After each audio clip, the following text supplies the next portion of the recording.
प्रकाश सोचता है कि वो कोई भी चीज से तेजी से यात्रा करता है, लेकिन वो गलत है।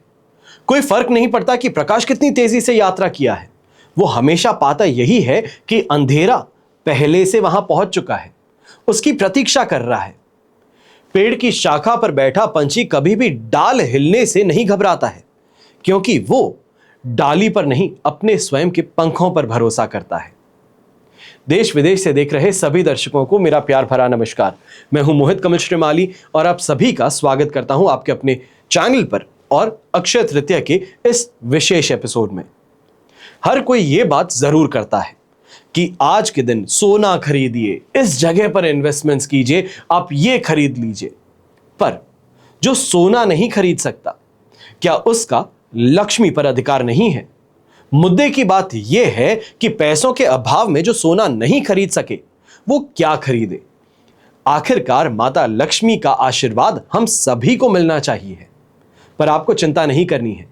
यहां इस एपिसोड में हम यही बात करने जा रहे हैं, इस दुविधा का उत्तर लेकर के आ रहे हैं कि सोने के अभाव में आप क्या कर सकते हैं, क्या खरीद सकते हैं। सबसे पहले तो बात हो जाती है मुहूर्त की। ऐसे में जरूरी नहीं कि आप सिर्फ सोना ही खरीदें, आप ऐसी कुछ विलक्षण चीजें भी खरीद सकते हैं जो मैं आज के दिन आपको बताने जा रहा हूं, जिन्हें आप इस वर्ष अगर खरीद लेते हैं तो अगले वर्ष निश्चित तौर पे सोना जरूर खरीद पाएंगे। अब जो मैं आपको बातें बताने वाला हूं, बहुत ही ध्यान से सुनिएगा और सिर्फ सुनिएगा नहीं, इन चीजों को खरीदने का प्रयास जरूर कीजिएगा, जिसके कारण अगले वर्ष अक्षय तृतीया पर आप सोना जरूर खरीदेंगे।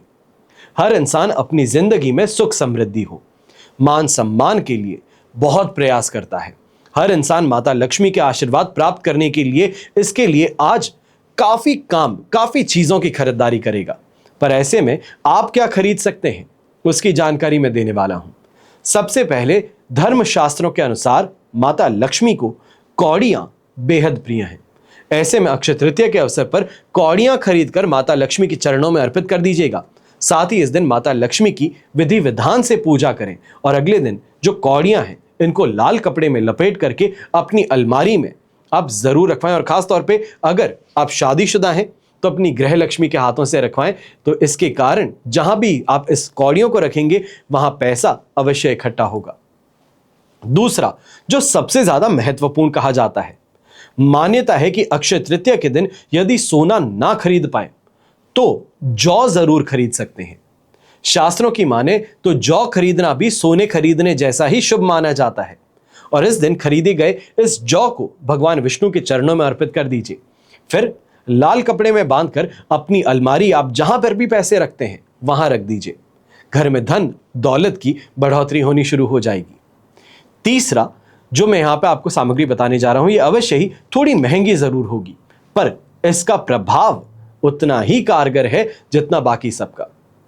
इस सामग्री का नाम होता है श्री यंत्र और श्री यंत्र खरीदना भी बेहद शुभ माना जाता है। मान्यता है कि घर में श्री यंत्र लाने के लिए अक्षय तृतीया का दिन सबसे ज्यादा शुभ है और इस दिन श्री यंत्र की विधि विधान से आप स्थापना कर सकते हैं।